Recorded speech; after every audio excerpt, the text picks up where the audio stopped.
Very thankful for you giving me this opportunity for the starting with this session and participating in the event. And I am Dr. V.T. Balamurugan from Bannadi Amman Institute of Technology, who is working with different kind of transdisciplinary applications or interdisciplinary applications in the field of artificial intelligence. And I will have a session in the late afternoon. And now we will go on with the present day session now. And I like to invite Mr. K. Su Velayudan, the author of the book Noyal Indru, and the topic to give on this given to him is about the history and the present position of Noyal River. And now I just hand over to the Mr. K. Su Velayudan, and welcome, sir. தற்பொழுது வந்திருக்கக்கூடியவர்களுக்கு சிறப்பு செய்யப்படுகிறது.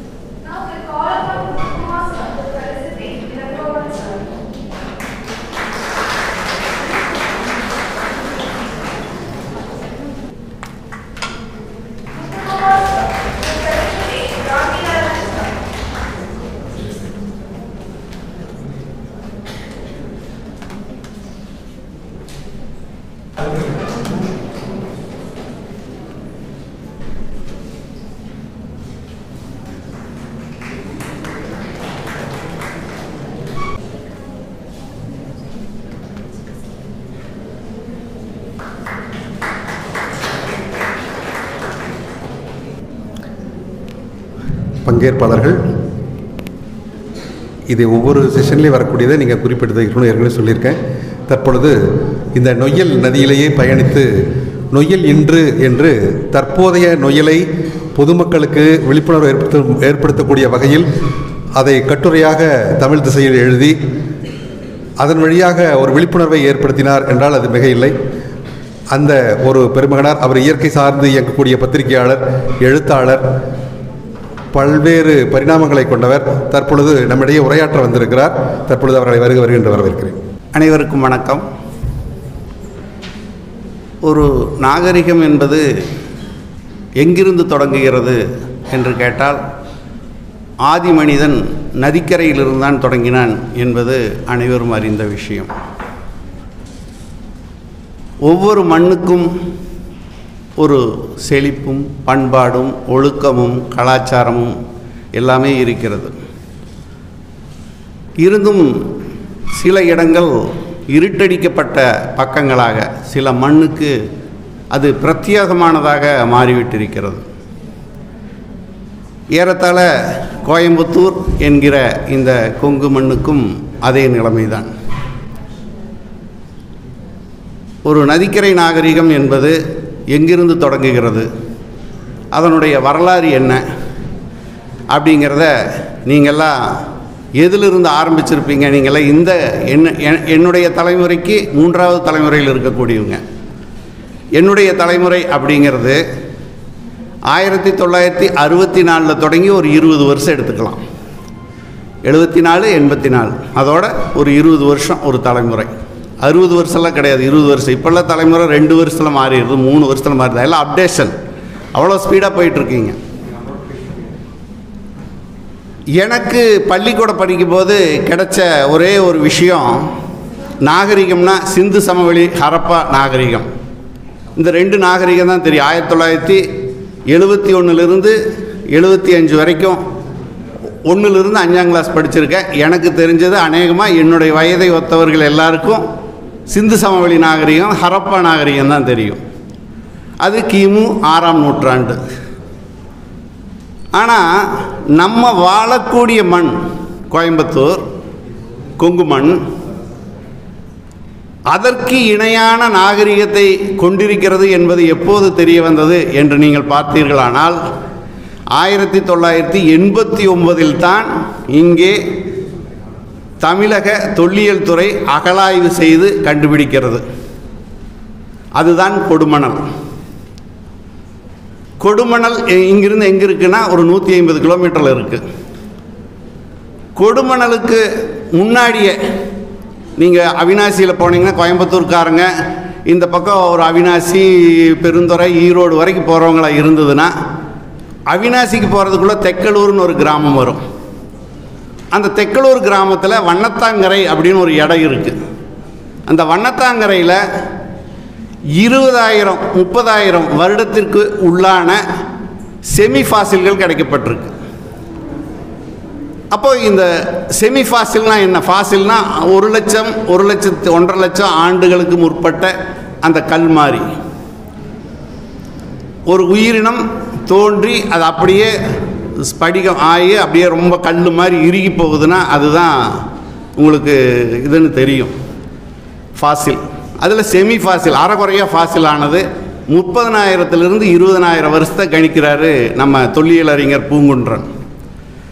அந்த மாதிரி ஒரு என்னடா நதியை பற்றி பேசுகிறேன்னு சொல்லி அதோட ஹிஸ்ட்ரியை பற்றி பேசுகிறேன்னா இதோடைய ஆரம்ப சுழி நம்ம சொல்லிட்டு சொன்னோம்னா தான் இந்த நதி விளங்கும். ஒரு 30,000 வருஷத்துக்கு முன்னாடி இங்கே இருக்கக்கூடிய குருந்தமலையில் மிகப்பெரிய ஒரு பெருவெள்ளம் ஏற்பட்டு அந்த பெருவெள்ளம் காட்டாற்றில் அடித்து வரப்பட்டு மரம் மட்டைகளோட மாடுகளோட மனுஷங்களோட அடிச்சிட்டு வந்து அப்படியே பல்லாயிரக்கணக்கான குவியல்கள் ஒன்று சேர்ந்து அது ஒன்று சேர்ந்து ஒரு இடத்துல குவிஞ்சிருக்குது. அதுதான் அந்த வண்ணத்தாங்கரை. அந்த வண்ணத்தாங்கரையில் அப்படி என்ன கிடைச்சதுன்னா முதல்ல அது மனித படிகம், அதாவது ஃபாசில், மனிதர்கள் நிறைய பேர் உருவாகி அப்படி மாறின ஃபாசில்னு கண்டுபிடிச்சாங்க. இல்லை இது முழுக்க முழுக்க மாடுகள் அப்படின்னு கண்டுபிடிச்சாங்க, ஆடுகள்னு கண்டுபிடிச்சாங்க. கடைசியாக ஃபைனல் ஸ்டேஜுக்கு வந்தாங்க, இது ஒரு காட்டு மாடுகள், நிறைய எருமை மாடுகள் அப்படிங்கிறத கண்டுபிடிச்சிருக்காங்க. அதுதான் இன்றைக்கி ஃபைனலாக நிற்கிறது. 89 தான் அதை கண்டுபிடிக்கிறாங்க. 89 இந்த ஆராய்ச்சி போயிட்டுருக்கு. தமிழக தொல்லியல் துறை அதே சமயத்தில் கொடுமணலில் பல கிமு 6ஆம் நூற்றாண்டுக்கு இருக்கக்கூடிய அளவில் கல்மணிகள் இதெல்லாம் கண்டுபிடிச்சி எடுத்திருக்காங்க. அதெல்லாம் நீங்கள் அந்த தொல்லியலாக்கா குறிப்புகளில் பார்த்தீங்கன்னா கிடைக்கும். கிமு 6ஆம் நூற்றாண்டு, உங்களுக்கு கிமு 6னா உடனடியாக வர்றது புத்தருடைய ஞாபகம் வரும். கிபிங்கிறது தான் கிறிஸ்து. அப்போது அந்த நேரத்தில் கொடுமணல் என்ன நடந்ததுன்னா இரும்பு உருக்காலையெல்லாம் இருந்திருக்குது, அதெல்லாம் மண்மூடி கிடக்குது. இதை 1989 90 91 தமிழக தொல்லியல் துறையிலாக்கா அவங்களுக்கு இருக்கக்கூடிய சின்ன ஃபண்டில் கண்டுபிடிச்சி எடுத்து மத்திய தொல்லியல் லாக்காவுக்கு கொடுக்குது. மத்திய தொல்லியல் லாக்கா 1 வருஷம் 2 வருஷம் 3 வருஷம் 4 வருஷம் 5 வருஷம் ஓட்டு அடே இது ரொம்ப முக்கியமானதாச்சே, சிந்து சமவெளி ஹரப்பா நாகரிகத்துக்கு இணையானதாச்சே, கிமு 6க்கு முன்னாடி சொல்கிறாங்களே அப்படின்னு உடனடியாக எடுத்துருச்சான்னா கிடையாது. இப்போ 2016 17 தான் மத்திய தொல்லியல் லாக்கா அந்த கொடுமண்ணெல்லாம் மையம் கொள்ளுது. அப்படின்னா எத்தனை வருஷம் கடந்திருக்குன்னு பாருங்கள். கிட்டத்தட்ட 2 தலைமுறையே மாறிடுச்சு. நாங்கள் சொன்ன கணக்கு 20 வருஷம் 40 வருஷம் கழிஞ்சு தான் மத்திய தொல்லியல் லாக்கா இதை எடுக்குது. அந்த இடத்துக்கு நான் ஒரு நிருபராகப்பட்டவன் நான் போகிறேன். மத்திய தொல்லியல் லாக்காவுடைய இயக்குனர் பொறுப்பில் இருக்கக்கூடியவர் அவர் சொல்கிறார், பத்திரிக்கைக்காரங்கனாவே எரிஞ்சுடுகிறார். இது ஏன்னா இந்த சம்பவங்களோடு சொல்லும்போது உங்களுக்கு ஈஸியாக விளங்கிக்குங்கிறதுனால சொல்கிறேன். பத்திரிக்கைக்காரங்க இங்கே வராதிங்கிறார். நீங்கள் எல்லாமே சென்சிட்டிவாக எதையாவது ஒன்றை எழுதி எங்களுக்கு ஏதாவது ஒரு தலைவலி ஏற்படுத்துறதுக்குன்னே வர்றீங்கன்னு. இல்லைங்க ஐயா, அப்படியெல்லாம் இல்லை. எதைவா அவசர கதியில் பார்த்து எழுதுகிற ஆள் நான் இல்லை. உண்மையிலேயே அக்கறையோடு இதை பார்த்து எழுத வந்திருக்கேன். ஏதாவது விவரங்கள் சொல்லுங்கள். கீழடி, ஆதிச்சநல்லூர் இந்த விஷயங்களை எல்லாம் ரொம்ப பிரபகண்டாப்படுத்தி எழுதுனவங்க மாதிரி பத்திரிக்கைக்காரங்க தானே, அதே வேலையை தான் நீங்கள் எங்களுக்கு பெரிய தலைவலி ஏற்படுத்த போகிறீங்க அப்படிங்கிறார். இல்லைங்க சொல்லுங்கன்னா அவர் கூட ரொம்ப கூல் பண்ணி உங்கள் கூட பேசுன மாதிரி இப்படி பேசி கடைசியில் அவர் கூடவே உட்காந்து சாப்பிட வைக்கிற அளவுக்கு ஆகிட்டார். அப்புறம் சொன்னார், கீழடி ஆதிச்சநல்லூரில் கிடைக்கிற சாம்பிள்ஸ் எல்லாம் உண்மையிலேயே கிமு 2 3 4 5ஆம் நூற்றாண்டு சாம்பிள்ஸ் எல்லாம் கிடைக்குது. ஆனால் எங்களுக்கு ஒரு 100 சாம்பிள் கிடச்சிதுன்னா, அதாவது இது ஆதி பழமை மிக்கது அப்படிங்கிற ஒரு அளவில் சாம்பிள் கிடச்சிதுன்னா 100 சாம்பிள்னு எடுத்துட்டோம்னா அதில் ஒரு குறைஞ்சது ஒரு 30-40 சாம்பிள் எடுத்தால் தான் அந்த இடத்த மத்திய தொல்லியலாக்கா தீவிரமாக ஆராய்ச்சி பண்ணும். ஆனால் ஆதிச்சநல்லூர் கீழடியில் எங்களுக்கு கிடைச்சது வெறும் 5லிருந்து 10 சாம்பிள் தான். 100க்கு 5லிருந்து 10 சாம்பிள் தான் அசல். ஆனால் இந்த கொடுமணலில் கிடைக்கிற சாம்பிள் இருக்குது பாருங்கள், 80லிருந்து 90 விழுக்காடு அத்தனையும் கிமு 6 5 சேர்ந்தது. இதை யாராவது கண்டுக்கிறாங்களா பாருங்க. ஆதிச்சநல்லூர் கீழடி மட்டும் எப்படி இவ்வளோ பெருசாக ஆகுது, அந்த அளவுக்கு அங்கே அரசியல் பண்ணுறாங்க. ஆனால் இங்கே வந்து இதை கேட்குறக்கு ஆள் இல்லை. அங்கே நீங்கள் இந்த மாதிரியெல்லாம் சென்சிட்டிவ் பண்ணணுதோட விளைவு, ஏன்னா மதுரை மண் வந்து பற்றி எந்த ஒரு விஷயத்தையும் சரித்திர விஷயங்களையோ பண்பாட்டு கூறுகளையோ எடுத்து சொன்னால் உடனடியாக 1 மடங்குக்கு 10 மடங்கு விழிப்புணர்வுக்கு மண். அந்த மண் சட்டுன்னு பற்றிக்கும், உடனடியாக அதை இஷ்யூ ஆக்கும், உலகளவில் கொண்டுட்டு போகும். ஆனால் கோயம்புத்தூர் மண் வந்து அப்படி இல்லை. எதுவாக இருந்தாலும் வியாபாரமாக பார்க்குறது. அப்படி இல்லாமல் அந்த செகண்டில் இல்லை எல்லாம் சொன்ன பிறகு அவர் சொல்கிறாரு, அது மாதிரி இங்கே ஏன் அரசியல் ஆகக்கூடாதுன்னு நாங்கள் பார்க்குறோம்னா, ஒரு அகழ்வாராய்ச்சி நாங்கள் பண்ணும்போது அந்த அகழ்வாராய்ச்சிக்குள்ளே என்ன இருக்குது அப்படிங்கிறத வந்து எடுத்துட்டு அந்த விஷயங்களெல்லாம் எடுத்து காட்சி பொருளுக்கு வச்சுட்டு ஆதாரங்களை ஆவணங்கள் ஆக்கிட்டு அதுக்கு பின்னாடி தான் நாங்கள் வந்து இந்த இடம் யாருக்கிட்ட எடுத்தோமோ அந்த இடத்த அவங்க அந்த விவசாயிகிட்ட ஒப்படைச்சிருவோம். இதுதான் தொல்லியல் இலாக்காவில் இருக்கக்கூடிய ப்ரொசீஜர். அத்தனை நிலங்களையும் வாங்கிறதுக்கெல்லாம் நம்மக்கிட்ட இருக்கிற ஃபண்டு பத்தாது. அப்படி இருக்கிற சமயத்தில் கீழடியில் ஆதிச்சநல்லூர்லேயும் அந்த தோண்டின பொருள்கள்லாம் எடுத்துட்டு திரும்ப மூடக்கூடாதுன்னு போராட்டம் பண்ணிட்டாங்களாம். அப்போது அந்த விவசாயிகளுக்கெல்லாம் அச்சம் வந்துருச்சு. ஒரு தொல்லியல் நிலம் சார்ந்த விஷயங்களை திரும்ப நம்மளுக்கு கிடைக்காது அப்படிங்கிறதுனால இந்த சாம்பிள்ஸ் கொண்டு வந்து கொடுக்கறதுக்கு கூட விவசாயிகள் பயந்துக்கிறாங்க. இப்போ வந்து நிலம் வந்து எங்ககிட்ட போயிருங்கிறதுனால இங்கே வராதுங்கிறாங்க. எங்களுக்கு அவ்வளோ சங்கடம் ஆகிட்டுருக்கு. இந்த மாதிரியான சூழல் இங்கே இருக்குது. ஆனால் இந்தியாவிலேயே ஹரப்பா மொஹஞ்சதாரோவுக்கு இணையான சாம்பிள்ஸ் இங்கே கிடச்சிருக்கு. இங்கே நம்ம ராஜகேசரி பெருவழி வழியாக நம்ம கேரள கடற்கரையில் துறைமுகங்கள் வழியாக கிரேக்கர்களும் ரோமானியர்களும் எவ்வளோ பேர் வந்திருக்காங்கன்னு நிறைய சொல்கிறார். அந்த புள்ளிவரங்கள்லாம் எடுத்து எழுதியிருக்கு. அவ்வளோலாம் சொன்னால் உங்களுக்கு புரியாது. இதெல்லாம் எங்கிருந்து வந்தது அப்படின்னா வேறு ஒன்றுமே இல்லை, நொய்யலிருந்து புறப்பட்ட விஷயம். இந்த நொய்யல் எங்கிருந்து உருவாகுது, எத்தனை வருஷம் ஆச்சுன்னா உங்களுக்கு சொன்ன பாருங்க, 30,000 வருஷத்துக்கு முன்னாடி செமிஃபாசில் அடிச்சுக்கிட்டு வந்திருக்குதுன்னா இந்த நொய்யலுடைய ஆரம்பம் எப்படி இருந்திருக்குன்னு நினச்சி பாருங்கள். அதுவும் அந்த செமிஃபாசில் உருவாகி இருக்கிற இடத்துக்கு அந்த நதி வர்றதுக்கான விஷயம் நேரடியாக நொய்யலிருந்து வந்ததல்ல. நொய்யலுடைய இன்னொரு கிளை நதியான கிளை ஆறான நதிங்கிறதும் ஆறுங்கிறதுக்கு ஒரு வித்தியாசப்படுத்துகிறாங்க. நதினா அகண்டு நல்லா போகக்கூடியது, வற்றாத ஜீவநதி தான் நதி. 6 மாதம் மட்டும் இருந்துட்டு மீதி 6 மாதம் இல்லாமல் போச்சுன்னா அது காட்டாறு. ஏறத்தாழ நொய்யலாரை வந்து காட்டாறுன்னு தான் சொல்கிறாங்க. அந்த காட்டாருடைய வேலை என்னென்னா, காட்டாறுனா நீங்கள் இங்கே பள்ளமெல்லாம் இருக்குது, இந்த பள்ளமெல்லாம் பார்த்தீங்கன்னா அதுவும் காட்டாறுன்னு தான் சொல்லுவாங்க. நம்மளுக்கு காட்டாறு எது ஆறு எது அப்படிங்கிறத முதல்ல புரிஞ்சுக்கணும். இப்போ ஆறுக்கு துணையாறு, நொய்யலாறு ஆறு. ஆறு என்றால் அறுத்துட்டு போகிறது, நதி என்றால் அகண்டு அப்படி பறந்து போகிறது அப்படின்னு மகுடேஸ்வரன் ஒரு தமிழ் எழுத்தாளர் கவிஞர் சொல்லியிருக்கார். இப்படி ஒவ்வொருத்தரும் ஒவ்வொரு அர்த்தப்படுத்துகிறாங்க. ஏறத்தாழ சரியாக வருது. நதி நதம் அப்படிங்கிறது நதி. இந்த நொய்யலாருடைய கிளையாறுன்னு இப்போ சொல்கிறாங்க, கௌசிகா நதின்னு சொல்கிறாங்க இல்லைங்களா. கௌசிகா நதின்னு அங்கங்கே போர்டு வச்சுருக்கு. நீங்கள் போய் பார்த்தீங்கன்னா இந்த பக்கம் இருக்கக்கூடிய வரிசையாக குருந்தமலையில் ஆரம்பித்து அப்படியே மேட்டுப்பாளையம் ரோட்டில் வந்தீங்கன்னா தெக்கலூர் வரைக்கும் ஒரு 30-40 கிராமங்களையாவது கௌசிகா நதின்னு பேர் வச்சுருக்கும். அந்த கௌசிகா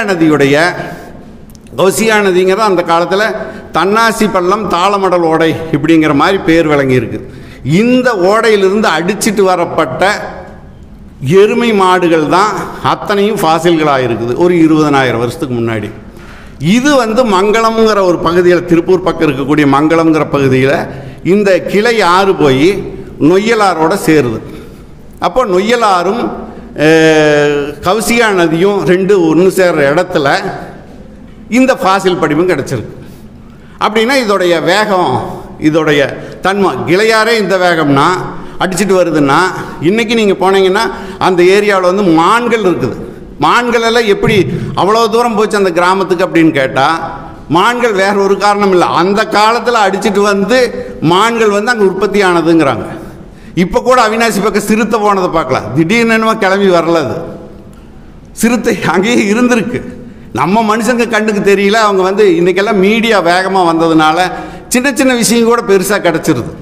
அந்த காலத்தில் இருந்திருக்குது, சொல்ல தெரியல, மீடியாக்கள் வெளிப்படுத்தலை, மீடியாக்களுக்கு ஃபோன் பண்ணி சொல்ல முடியல. இன்றைக்கி எல்லாத்து கையிலையும் மீடியா இருக்குது. கையில் ஒரு செல்ஃபோனில் தட்டின உடனே வாட்ஸ்அப்பில் போயிடுது.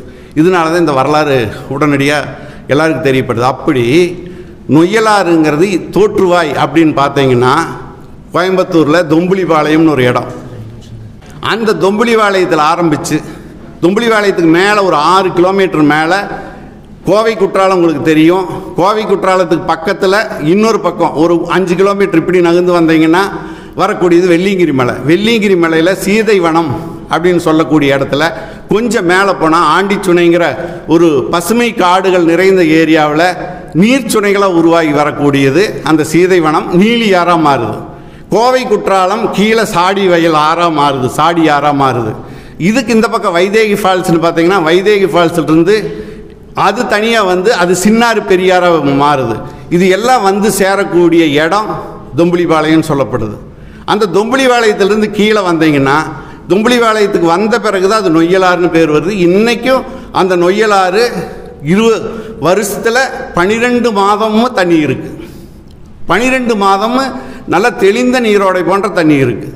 அதுக்கப்புறம் வரும்போது தான் ஒவ்வொரு பள்ளங்களும் கிட்டத்தட்ட அங்கிருந்து 160 கிலோமீட்டர் நொய்யலுங்கிற கிராமத்து வரைக்கும் போகுது இந்த ஆறு. இந்த 160 கிலோமீட்டருக்குள்ளே 42 அணைக்கட்டுகள் இருந்திருக்கு. அது இப்போ வெறும் 21 அணைக்கட்டுகள் தான் இருக்குது. அதே மாதிரி குளங்கள் 42 குளங்கள் இருந்திருக்கு. இன்னும் ஆதாரங்கள் தேடுனா நிறைய இருக்குது. அதெல்லாமே குளங்கள் பூரா மூடிட்டாங்க. குளங்களில் பார்த்தீங்கன்னா சுருக்கமாக சொன்னால் ஒரு குளம் வந்து திருப்பூர் கலெக்டர் ஆஃபீஸே வந்து இன்றைக்கி ஒரு குளத்துக்குள்ளே தான் இருக்குது. இது மாதிரி இப்போ ஒன்றுமில்லை, ஒண்டிப்புதூர் இது சிங்கநல்லூர் இது நம்ம உக்கடம் பக்கத்தில் இருக்கக்கூடிய வாலாங்குளம், அதுவே வந்து வாலாங்குளத்துக்குள்ளே தான் சிடிசி பஸ் ஸ்டாண்ட்லேருந்து எல்லா பஸ் ஸ்டாண்டும் இருக்குது.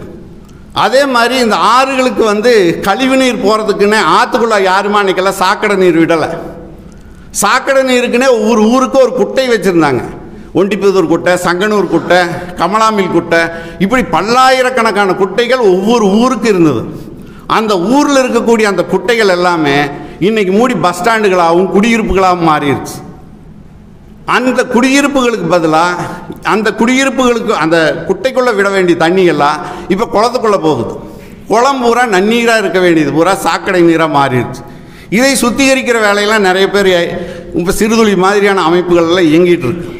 சிறுதுளி மாதிரியான அமைப்புகள் இங்கே இயங்கும்போது சென்னை அங்கே கடகோடியில் இருக்கக்கூடிய ஒரு 110 கிலோமீட்டர் தூரத்தில் இருக்கக்கூடிய ஒரத்துப்பாளையம் டேமில், அந்த ஒரத்துப்பாளையம் டேமெல்லாம் பெரிய வரலாறு. அதெல்லாம் நான் எழுதின புக்கில் இருக்குது. நீங்கள் கொடுத்துருக்கிற 15 நிமிஷத்தில் இதெல்லாம் சொல்ல முடியாது. சின்ன சின்ன புள்ளி விவரங்களாக சொல்லிட்டு போயிடுறேன். அப்போ ஒரத்துப்பாளையம் டேம் வந்து 1992 கட்டுறாங்க. அது ஒரு பாசன வசதிக்காக கட்டப்பட்டது. ஆனால் இந்த நொய்யல் புறப்பட்டு வரக்கூடிய ஒரு 100 கிலோமீட்டர் தூரத்தில் இருக்கக்கூடிய அத்தனை சாக்கடைகளும் நேராக ஒரத்துப்பாளையத்தில் போய் தேங்குது. வெறும் எல்லாம் சாயப்படுறேன்னு நினைக்கிறாங்க. சாயம் மட்டும் இல்லை, சாக்கடை முதற்கொண்டு வந்து சேருது. ஒரு ஆள் ஒரு சோப்பு ஒரு நாளைக்கு எத்தனை சோப்பு யூஸ் பண்ணுறாங்க, குளிக்கிறதுக்கும் கை கழுவுறதுக்கும் பாத்திரம் கழுவுறதுக்கும் எத்தனை சோப்பு யூஸ் பண்ணுறாங்க, அதில் எத்தனை கெமிக்கல் இருக்குது, எத்தனை கோடி பேர் விடக்கூடிய கழிவுகள் சாக்கடையாக மாறி அங்கே போகுதுன்னு யோசிச்சு பாருங்கள். அந்த ஒரத்துப்பாளையம் டேம் நல்ல தண்ணி தேங்கிறதுக்கு பதிலாக பூரா சாக்கடையாக தேங்கி சாயமாக தேங்கி நிறைய பிரச்சனை ஏற்பட்டு அதுக்கப்புறம் திருப்பூர் சுத்திகரிப்பு, அதாவது சாயப்பட்டறை அதிபர்கள் அது பொறுப்பேற்று அந்த சாயப்பட்டறையை சுத்திகரிக்கிற வேலை பண்ணிகிட்டு இருக்காங்க. இந்த சாயப்பட்ட சுத்திகரிப்பு எப்படியெல்லாம் பண்ணுறாங்கங்கிறது வரக்கூடிய இதில் அவங்கெல்லாம் சொல்லுவாங்க. இந்த நதி வந்து இவ்வளவு, அதாவது 166 கிலோமீட்டர் மொத்தம் பயணிக்குது. 166 கிலோமீட்டர்லையும் அது படக்கூடிய அது அந்த ஒவ்வொரு அந்த போகக்கூடிய பாதையில் குறைஞ்சபட்சம் ஆயிரக்கணக்கான பள்ளங்கள் இருக்குது. அதாவது இப்படி நதி இருக்குன்னா, இந்த ஆறு இப்படி இருக்குன்னா, இங்கிருந்து ஒரு காட்டாறு வரும், இங்கிருந்து ஒரு காட்டாறு வரும். இப்படி ஆயிரக்கணக்கான காட்டாறுகள் இந்த ஆறோடு சேருது. இப்போது கோயம்புத்தூரில் மழை பெய்யல, சோமனூரில் மழை பெய்யல, திருப்பூரில் மழை பெய்யல. ஆனால் கரூர் கட்ட இருக்கக்கூடிய நொய்யலில் வெள்ளம் போகும். எப்பட்டானா அங்கே இருக்கிற காட்டாறில் அங்கே மழை பெஞ்சிருக்கு போய் அந்த ஆற்றுல சேரும். இப்படி பல கோணங்களில் இதோட இதோட வரலாறுகள் நிறைய சொல்லலாம். ரொம்ப பழமையான நதி இது, பழமையான ஆறு இது. நதிங்கிறது வந்து பழகி போன சொல்லுங்கிறதுனால நதினும். ஆனால் ஆறுங்கிறது என்னென்னா அறுத்துட்டு வருதுன்னு சொன்னேன் இல்லையா, அந்த மாதிரி மேலேருந்து கீழே வரும்போது அதோட சரிவு வந்து பயங்கரமாக இருக்கும். வேகமாக அடிச்சுட்டு வரும்போது பாறைகள் உடச்சி மரங்களை பிளந்து எல்லாம் கொண்டுட்டு வருது. இப்படி தான் 1979 இப்போ சென்னை வெள்ளத்தை நீங்கள் பார்த்துருக்குறீங்க. இதே சென்னை வெள்ளம் 2015 ஒரு தடவை வந்தது. கோயம்புத்தூருக்கு அந்த மாதிரி வெள்ளம் வராது அப்படின்னு எல்லோரும் நம்பிட்டு இருக்கோம். அதெல்லாம் கிடையாது. 60 வருஷத்துக்கு ஒரு தடவை இந்த நொய்யல் பொங்குது. இதை நான் சொல்லலை, தொழிலறிஞர் பூங்குன்றனே சொல்லியிருக்கார். இது கணக்கெடுத்திருக்காங்க. அதாவது இது பொங்கி அளிக்கும் காட்டாறுன்னு பேர். இதுக்கு 60 வருஷத்துக்கு, தமிழ் வருஷம் 60 வருஷத்தில் ஒரு 2 வருஷமாவது அது பொங்கி எல்லாத்தையும் கொண்டு போகும். 1979 கோயம்புத்தூரில் செல்வபுரம், இன்னொன்று ஒண்டிப்புதூர், காமாட்சிபுரம், இங்கெல்லாம் வெள்ளம் சூழ்ந்து அதை பார்த்து பாலங்கள் கட்டுறதுக்கும் தடுப்பு வேறு வழியில் வழித்தடங்கள் ஏற்படுத்துறதுக்கு எம்ஜிஆர் முதலமைச்சர் பார்வையிட்டார். அந்த வெள்ளச்சேதங்கள் எல்லாம் இந்த புத்தகத்தில் எழுதியிருக்கேன். இது திரும்ப இப்போ 40 வருஷம் ஆச்சு. திரும்ப எப்போ வரும்னு நம்ம சொல்ல முடியாது. ஆனால் அப்போது வெறும் 50 வீடு 100 வீடு வெறும் ஓட்டுக்கூரை இருந்த வீடுகள்லாம் இன்றைக்கி பல்லாயிரக்கணக்கான அடுக்குமாடி குடியிருப்புகளாக மாறியிருக்கு. அந்த அடுக்குமாடி குடியிருப்புகளாக மாறி இருக்கிறதெல்லாம் சாதாரணமாக நீங்கள் நினைக்காதீங்க. அத்தனையும் ஒவ்வொரு அணைக்கட்டுகளுக்கு சமம். நாளைக்கு வெள்ளம் வந்ததுன்னா எந்தெந்த இடத்துல தாழ்வாக இருக்கோ அதெல்லாம் மூழ்குங்கிற ஒரு அச்சம் இருக்குது. அடிக்கடி வெள்ளம் வந்தால் சென்னை சுதாரிச்சுக்கலாம். எப்போவாவது வெள்ளம் வந்ததுன்னா எப்போவாவது பூகம்பம் வர்ற மாதிரி. அதனால் இந்த நதி, இந்த ஆறு ரொம்ப அபாயகரமான ஆறு. அதையே நம்ம உரிய முறையில் பயன்படுத்திக்கணும். இல்லைன்னா கொடுமணல் மூடி கிடக்குது, வெள்ளலூர் மூடி கிடந்து புதையலுக்குள்ளே அவ்வளோ கிடைக்குது. இப்படி புதையுண்ட நகரங்கள் நம்ம கோயம்புத்தூரில் அவ்வளோ இருக்குது. மற்ற ஆறுகள் போல இல்லை, ஒரு ஆக்ரோஷமான ஆறு நொய்யல் ஆறு. இந்த வரலாறு ரொம்ப சுருக்கமாக நான் சொல்லியிருக்கிறேன். இன்னும் வரக்கூடிய செஷனில் எல்லோரும் சொல்லுவாங்க. எனக்கு நேரம் கருதி இதோட முடிச்சுக்கிறேன். நன்றி, வணக்கம். So thank you very much, Mr. Kasu Velayudan. And I invite for the next one for Dr. R. Elangovan, former Vice Chairman, Tamil Nadu Water Resources Development Cell, PWD, Chennai, to give you a lecture on the topic of sustainable water management in Noyal River Basin. Welcome Dr. R. Elangovan, and I just give a dias to him. Thank you. மேடையில் வீட்டிருக்கின்ற சான்றோர்களே, நிறைய அறிமுகங்கள் தெரிஞ்ச முகங்களாக இருக்குது. பாலசந்தானம் sir எனக்கு 20 வருடம் பழக்கம். Sir கல்லூரிகளுக்கு அடிக்கடி நானும் போயிட்டு வர்றதான். பாலமுருகன் சார், அதே மாதிரி சின்னசாமி சார் வந்திருக்காங்க. அப்புறம் பூபதி சார் ரொம்ப நீண்ட நாளாக பழக்கம் தான். திருப்பூரில் நான் நிறைய ஒரு நாள் ஒர்க் பண்ணேன். காளிதாசன் வந்திருக்காங்க, கிருஷ்ணசாமி சார் வந்திருக்காங்க. அனைவருக்கும் வாழ்த்துக்கள். ஒரு நதியின் மேம்பாடு, நொய்யல் நதியின் மேம்பாடுன்னு எடுத்துட்டோம்னா நமக்கு நீடித்த நிலத்த வளர்ச்சியை நோக்கி இந்த நதியை எப்படி பயன்படுத்த முடியும் அப்படின்றதான் நான் டைட்டில் கொடுத்துருக்காங்க. இப்போ இதுக்கு முன்னாடி எப்படி இருந்தது அப்படின்றது நிறைய பேர் சொல்லிட்டாங்க. இன்றைக்கும் நொய்யல் நதி எவற்றுக்கெல்லாம் பயன்படுகிறது அப்படின்னு பார்த்தா, விவசாயத்திற்கு பயன்படுகிறது, தொழிற்சாலைகளுக்கு பயன்படுகிறது. தொழிற்சாலைகளுக்கு நீங்கள் நொய்யல் நதி நீரை நேரடியாக எடுக்கவில்லை என்றாலும் கூட நொய்யல் நதி தருகின்ற நிலத்தடி நீரை ஒரு ஆயிரக்கணக்கான ஆழ்துளை கிணறுகளிலிருந்து இந்த நீரை எடுத்து தொழிற்சாலைகள் பயன்படுத்தி கொண்டு வருகிறார்கள். குடியிருப்புகளும் பயன்படுத்தி கொண்டு வருகிறது. அதே நேரத்தில் நகராட்சிகள் தவிர ஒவ்வொரு நகராட்சிக்கு தொலைதூரத்தில் இருக்கின்ற சிறிய சிறு கிராமங்கள், குடியிருப்புகளில் எல்லாம் கூட நிலத்தடி நீரின் மூலம் இந்த தண்ணீர் பயன்படுத்தி கொண்டு வருகிறார்கள். தவிர சுற்றுலா, இப்போ நொய்யல் எடுத்துட்டாவே நமக்கு என்ன சுற்றுலா ஞாபகம் வரும்? பூண்டி, வெள்ளிங்கிரி காடு ஞாபகத்துக்கு வரும். அதுக்கப்புறம் வர்றது பேரூர் கோயில் ஞாபகத்துக்கு வரும். இப்போ சமீப காலமாக சென்னையிலேருந்து வெளியில் மாநிலத்திலேருந்து யார் வந்தாலும் பார்க்க விரும்புகிற இன்னொரு சுற்றுலாத்தலம் ஈஷா மையா இல்லைங்களா? இப்படி சுற்றுலாத்தலங்களும் இன்றைக்கி இந்த நொய்யல் நதிக்கரையோரம் நிறைய இருந்துட்டு இருக்குது. அதே நேரத்தில் ஒரு காலத்தில் ஒரு 20-30 ஆண்டுகளுக்கு முன்பாக கட்டப்பட்ட நொய்யல் ஒருத்துப்பாளையம் அணையை கூட பார்ப்பதற்கு சுற்றுலா சென்றார்கள். நாளைக்கும் இவர்கள் சுற்றுலா செல்ல இருக்கிறார்கள். அது அந்த அழகினை காண்பதற்காக ஒரு அணை எவ்வளவு மோசமாக அங்கே இருக்கிறது என்பதை பார்ப்பதற்காக இவர்கள் செல்கிறார்கள். இந்த சூழ்நிலையில் இன்றைக்கி இருக்கிற பிரச்சனை என்ன? பிரச்சனைகள் சுருக்கமாக சொன்னால் ஒரு 5 பிரச்சனைகள் சொல்லலாம். விவசாயம், அதாவது சுருக்கமாக சொல்லப்போனால் 2 பிரிவுகளாக பிரிக்கலாம். அந்த 2 பிரிவுகளிலும் 5 உட்பிரிவுகள் இருக்கின்றன. ஒன்று, நொய்யல் நதியில் உள்ள இயற்கை வளங்கள் சூறையாடப்படுகின்றன, காணாமல் போகின்றன, அழிந்து கொண்டிருக்கின்றன. இரண்டாவது, நொய்யல் நதியில் உள்ள வளங்கள் மாசடைகின்றன. சுருக்கமாக நீங்கள் இதை 2 பிரிவாக பிரிச்சுக்கலாம்.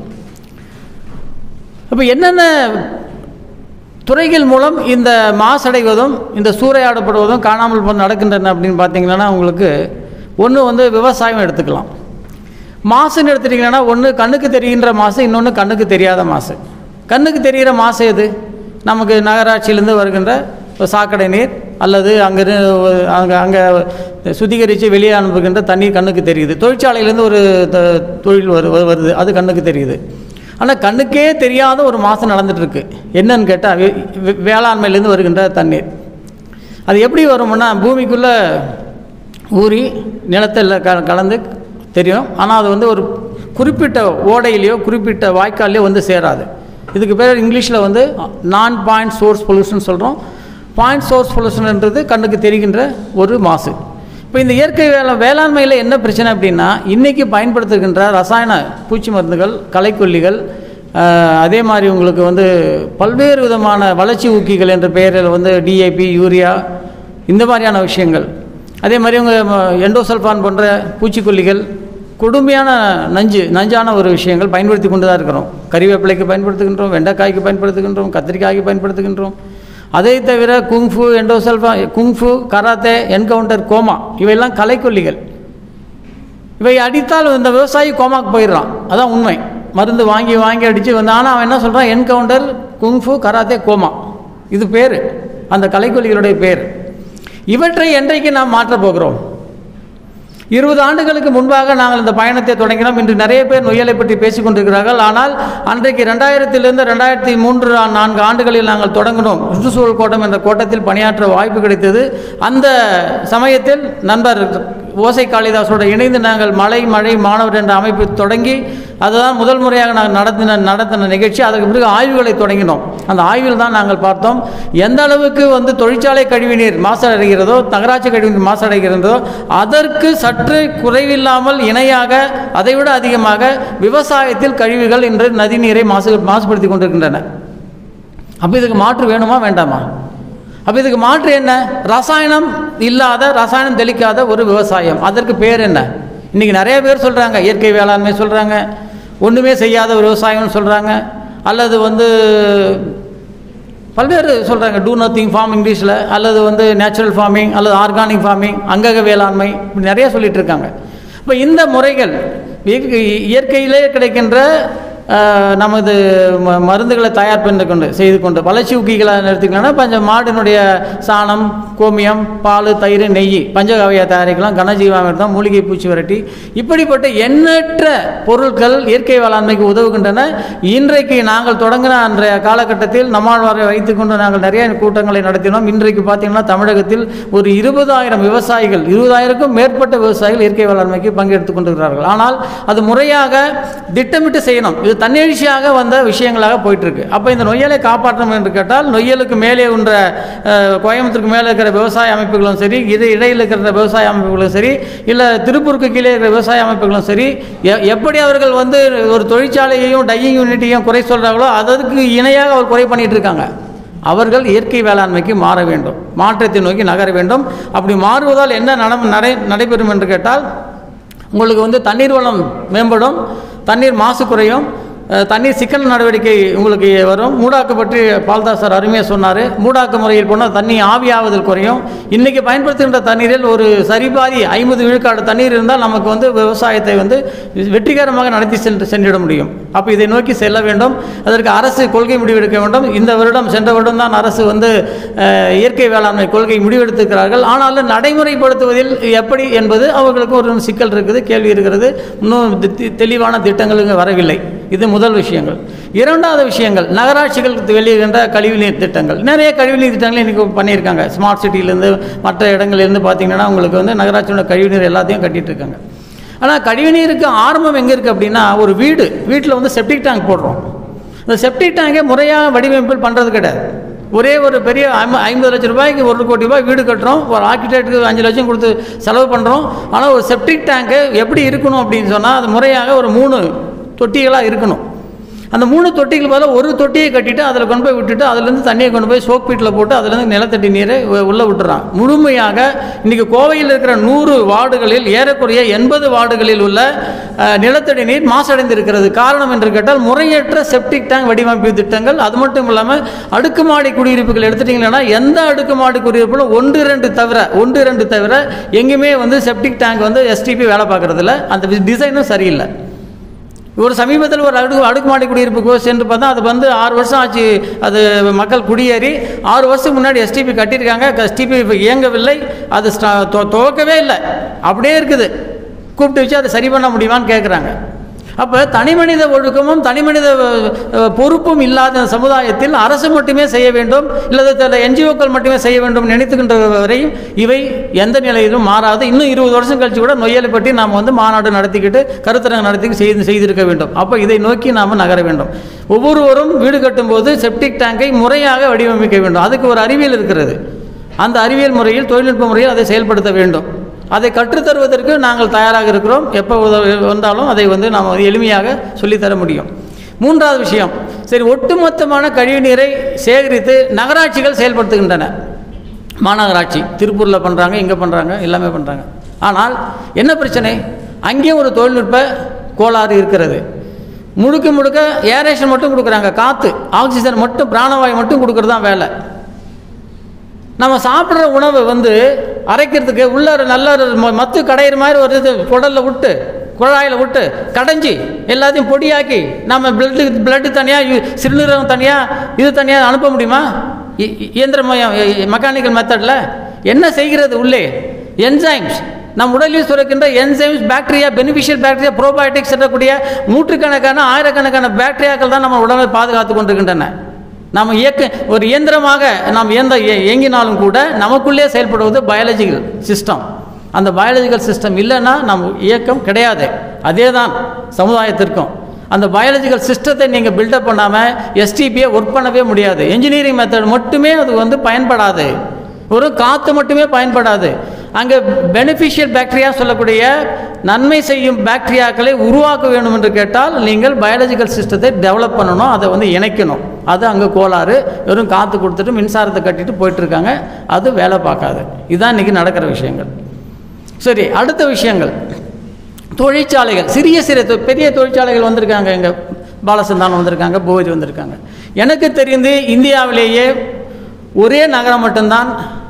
ஆரம்பத்தில் அவர்கள் வந்து ஒரு 28 சிடிபி வைத்திருக்கும் போது அவர்கள் இந்த தொழில்நுட்பம் வந்து வெறும் வண்ணங்களை நீக்கிவிட்டு அதை வந்து நம்ம தண்ணீரை வந்து ஆற்றுல விட்டுருந்தாங்க. அங்கே டிடிஎஸ் 5000 டிடிஎஸ் இருந்தது, 4000 டிடிஎஸ் இருந்தது.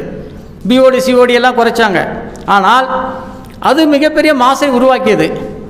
இப்படி இவங்க கொடுத்த தொழில்நுட்பம் யார் கொடுத்தது என்று கேட்டால் இவர்கள் இல்லை. இவர்கள் எதை சொன்னாலும் அதை செய்வாங்க. கண்ணை மூடிட்டு நீ கிணத்துல குதினா அண்ணா யூனிவர்சிட்டியும் ஐஐடி சொன்னால் போய் குதிச்சிடுவாங்க. கரெக்ட் தானே? கேள்வி கேட்க மாட்டாங்க. அவ்வளவு பொறுப்புள்ள ஒழுக்கமான கீழ்ப்படிதல் உள்ள ஒரு தன்மையுள்ள தொழிலதிபர்கள். அப்படி அவங்க கொடுத்தாங்க. என்ன பிரச்சனை? நான் தான் முதல்ல கண்டுபிடிச்சி வெளியே அவங்க கொடுத்த டெக்னாலஜி அம்பக் டெக்னாலஜி. வெறும் கலர் மட்டும் ரிமூவ் பண்ணிவிட்டு இன்னொரு பக்கம் பார்த்தீங்கன்னா ஸ்லட்ஜ் உருவாக்கிட்டு ஸ்லட்ஜ் டன் கணக்கான ஸ்லட்ஜ் அங்கே உருவாக்கி இருந்தது. அதுக்கு ஆராய்ச்சிகள் பண்ணோம். 6 வருஷம் அங்கே இருந்து ஆராய்ச்சிகள் பண்ணோம்.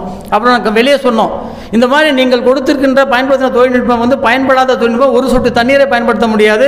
அதற்கு கீழே இருக்கின்ற கொடுமணல், அதற்கு மேலே இருக்கின்ற பல்வேறு அணைப்பாளையம், காத்தாங்கனி போன்ற நகரங்களில் ஊர்களில் உள்ள எந்த விவசாயம் பண்ண முடியல. மண் மலடாகிவிட்டது, மாடுகள் மலடாகிவிட்டன, மக்கள் மலடாகி விட்டார்கள். அங்கே பொண்ணு கொடுக்க மாட்டாங்க. என்ன காரணம்னு கேட்டால் அங்கே வந்து தண்ணி எடுக்கணும், ரொம்ப தூரத்தில் போய் எடுத்துகிட்டு வரணும். அந்த ஊரில் போனால் பொண்ணு வாழ முடியாதுன்னு சொல்லியிருப்பாங்க. அப்படிப்பட்ட ஒரு சூழல் உருவாகினது.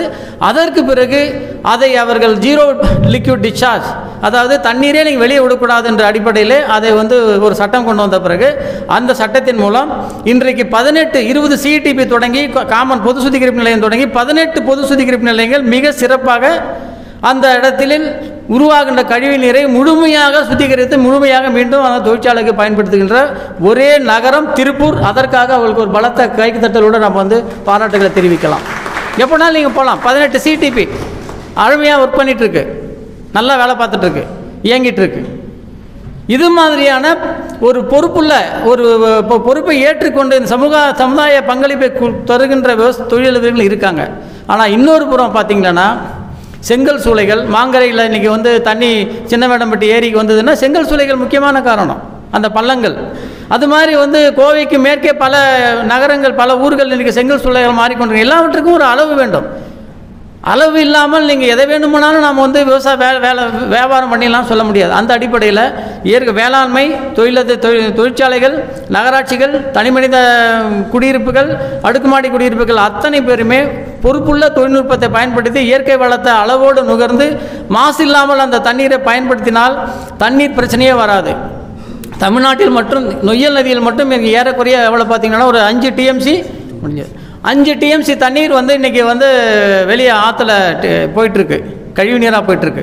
அந்த கழிவு நீர் நல்ல நீராக மாற்றினால் நமக்கும் தண்ணீர் பிரச்சனை தீர்ந்து போகும். அதற்கான முன்னெடுப்புகள் எடுக்க வேண்டும். இது போன்ற பல ஆய்வு கூடங்களை, ஆய்வு கருத்தரங்களை நடத்த வேண்டும். இப்படிப்பட்ட ஒரு ஆய்வு கருத்தரங்கம் முத்துக்குமரன் சார் வந்து தமிழ் துறை, ஆனால் ஒரு தமிழ் துறை ஒரு நதியை பற்றிய, தண்ணீரை பற்றிய, அதில் உள்ள ஆய்வுகளை பற்றியெல்லாம் இணைந்து செய்கிறாங்க அப்படின்னு சொன்னால் செந்திலரசு சாருக்கும் முத்துக்குமார் சாருக்கும் உண்மையில் மனதார பாராட்டு தெரிவித்துக் கொள்கிறேன். தொடர்ச்சியாக இந்த மாதிரியான கருத்தரங்கள் நடத்த வேண்டும். நிறைய விவாதங்கள் மூலம் தான் நம்ம வந்து நிறைய விஷயங்களை கண்டுபிடிக்க முடியும், வெளியே கொண்டு வர முடியும் என்று கூறி வாய்ப்பளித்த அத்தனை உள்ளங்களுக்கும் நன்றி கூறி விடைபெறுகிறேன். நன்றி. இந்த நொய்யல் இன்று என்ற ஒரு நூலை வெளியிட்டிருக்கிறார் வேலாயுதம் அவர்களுக்கும் மனமார வாழ்த்துக்களையும் தெரிவித்துக் கொண்டு விடைபெறுகிறேன். நன்றி, வணக்கம். The great talk, Dr. R. Elangovan. And next I'd like to invite Dr. K. Kadirvel, scientist, to invite Mr. Muruga Bhubadi from Dyers Association, Tirupur, to give a talk on best possible water treatment by the dyeing industries. I hope it will be helpful. Thank you very much and I welcome Dr. Dyers. எங்களுடைய திருப்பூர் சாய ஆலை உரிமையாளர்கள் சங்க தலைவர் திரு காந்திராஜன் அவர்கள் எதிர்பாராத காரணங்களால் வர முடியவில்லை. ஸோ அதற்கு பதிலாக என்னுடைய பெயர் shortly Bhoopathi. I am the CEO of dyers association of Tiruppur. So on his பிகாஃப் அவர் கொடுத்துருக்க டாபிக் வந்து best possible water treatment by dyeing இண்டஸ்ட்ரின்னு டாபிக் கொடுத்துருக்குறாங்க. பட் இது சம்மந்தமாக வந்து எனக்கு பின்னாடி பேசியிருக்கிற எங்களுடைய technical committee member Thiru Balasanthanam வந்து ஜீரோ லிக்விட் டிஸ்சார்ஜ் சிஸ்டம் சொல்லுவார். அதுலேயே இது எல்லாமே கவர் ஆயிரும். இந்தியாவில் சொல்லப்போனால் உலகத்திலேயே best water treatment system follow பண்ணுறதுன்னு சொன்னால் திருப்பூர்னு தான் சொல்லணும். அந்த அளவுக்கு வந்து வாட்டர் ட்ரீட்மெண்ட் சிஸ்டத்தை வந்து பெஸ்ட்டாக இம்ப்ரூவ் பண்ணி இவங்க வந்து டையிங் இண்டஸ்ட்ரி வந்து இந்த நொய்யலாரை வந்து பால் பிடித்திருச்சு, உரத்துப்பாளையம் டேமெல்லாம் பால் ஆச்சுன்னு சொல்லிட்டு ஒரு காலத்தில் சொன்னாங்க. அதை வந்து மறக்க முடியாத உண்மை. ஆனால் அதுக்கு இண்டஸ்ட்ரி பீப்புள் மட்டும் காரணமே கிடையாது என்னையை பொறுத்தளவில். அதுக்கு காரணம் வந்து அரசாங்கமும் பொறுப்பேற்க வேண்டும். ஏன்னா தொழிற்சாலை பெருகும் பொழுது அரசாங்கம் வந்து அவங்கள கரெக்டாக வழிநடத்தி கொண்டு போகணும். அவங்க ஃப்யூச்சரில் என்ன நடக்க போகுது, இந்த தொழிற்சாலை இன்றைக்கி வந்து 1984 5 இருந்த தொழிற்சாலை 2010 752 மாறிச்சு. காரணம் என்ன? எக்ஸ்போர்ட் ஒருத்தவங்க கூட பேரலாக இந்த இண்டஸ்ட்ரியுடைய தேவை அதிகரிச்சிருச்சு. சாயமிடல் இல்லைன்னா எக்ஸ்போர்ட்டே நடக்காது. ஏன்னா எல்லாருமே வந்து கலர்ஃபுல்லாக ட்ரெஸ் பண்ணணுங்கிற ஒரு எண்ணத்துக்கு மக்கள்லாம் மாறின பிறகு முதல்ல ஆரம்பத்தில் திருப்பூரில் பண்ணிக்கிட்டு இருந்தது வந்து ஒயிட் கலரில் பனியன் ஜெட்டி இந்த மாதிரி தான் பண்ணிக்கிட்டு இருந்தாங்க. இந்த எக்ஸ்போர்ட்டு ஏற்றுமதி ஒருத்தவங்க கூட அதை மேட்ச் பண்ணுறதுக்காக, அவங்களோட ரெக்குயர்மெண்ட்டை ஃபுல்ஃபில் பண்ணுறதுக்காக தான் சாய தொழிற்சாலை வந்து நம்பர் வந்து அதிகமாகிட்டே இருந்தது. அதுலேருந்து வர டிஸ்சார்ஜ், அதில் உற்பத்தி ஆகிற கழிவுநீர் என்ன செய்கிறது அப்படிங்கிறத கவர்மெண்ட் அரசாங்கத்தில் உள்ள டிபார்ட்மெண்ட்ஸ்லாம் முன்னெச்சரிக்கையாக இது ஃப்யூச்சரில் இது இப்படி குரோத் ஆகிறதுனால இதனால் என்ன நடக்க போகுது ஃப்யூச்சருங்கிற அதை ஸ்டடி பண்ணாங்களா இல்லையானே எனக்கு தெரியலை. ஆக்சுவலி நான் வந்து I am not a owner of industry, I am a retired banker. இந்த இண்டஸ்ட்ரியில் வந்து கிட்டத்தட்ட அசோசியேஷன்லேயே I am working for the past 20 years after my VRS. So அதை வச்சு நான் புரிஞ்சுக்கிட்ட விஷயத்தை வச்சு தான் இப்போ உங்கள்கிட்ட ஷேர் பண்ணிக்கிட்டு இருக்கிறேன். ஸோ கவர்மெண்ட்டு ப்ராப்பராக கைட் பண்ணியிருந்தாங்கன்னா ஆரம்பத்திலே அதை தடுத்துருக்கலாம். இந்த உரத்துப்பாளையம் டேம் பிரச்சனையே வந்திருக்காது. ஆனால் அது வந்ததுக்கப்புறம் தான் கவர்மெண்ட்டு முடிச்சுக்கிட்டு என்னடா பண்ணுறேன்னு சொல்லிட்டு வாலண்டியராக இந்த சாய ஆலை உரிமையாளர் சங்கம் வந்து என்ன சொன்னாங்க, நாங்கள் வந்து ஜீரோ லிக்விட் டிஸ்சார்ஜ் சிஸ்டம் தான் இம்ப்ளிமெண்ட்டாக தயாராக இருக்கிறோம், அதை பண்ணியாச்சுன்னா இந்த பிரச்சனையாக தீர்வு கிடைக்கும்னு சொல்லிட்டு தே டெக்ளேர்ட். ஸோ அதை வந்து கோர்ட்டும் அதை ஏற்றுக்கிட்டு, சரி கோர்ட்டு என்ன சொல்லிட்டாங்க 2010 நீங்கள் அதை வந்து சரியாக பண்ணலை இது வரைக்கும், அதனால் நீங்கள் கட்டாயம் இதை பண்ணியே ஆகணும், பண்ணினா தான் உங்களை வந்து தொழிலே நடத்த விடுவோங்கிற மாதிரி கோர்ட் வந்து டைரக்ஷன் கொடுத்துட்டாங்க. So they are compelled to go for improvement of ZLD system. Before 2010 they were doing ZLD system but not fully, but because of the court direction and circumstances they were forced to go for implementation of zero liquidity system 100%. It is totally that is developed by own R&D. நிறைய trial and error மெத்தடே பண்ணி இண்டஸ்ட்ரியே develop பண்ண உலகத்திலேயே முதலாவது zero liquid system இன் டெக்ஸ்டைல்ஸில் இவன் திருப்பூர் தான் இதை develop பண்ணாங்க. அதை பெருமையாக நாங்கள் சொல்லிக்கிடுவோம். திருப்பூர் இண்டஸ்ட்ரி டையிங் ஓனர்ஸ் எல்லாமே அது பெருமையாக சொல்லுவோம், எங்கே போனாலும் அதை சொல்லுவோம். இதை வந்து இந்த சிஸ்டத்தை வந்து இன்றைக்கி வந்து இந்தியாவிலேயே முழுசுன்னு நான் யாரும் அவங்களுக்கு படுத்தலை. ஏன்னா கவர்மெண்ட்டில் வந்து இவங்க பொலிட் பண்ணின ஒரு காரணத்தினால they are compelled to go for ZLD system. Where still now in other parts of country this system is not fully implemented and still they are polluting water, some more other methods.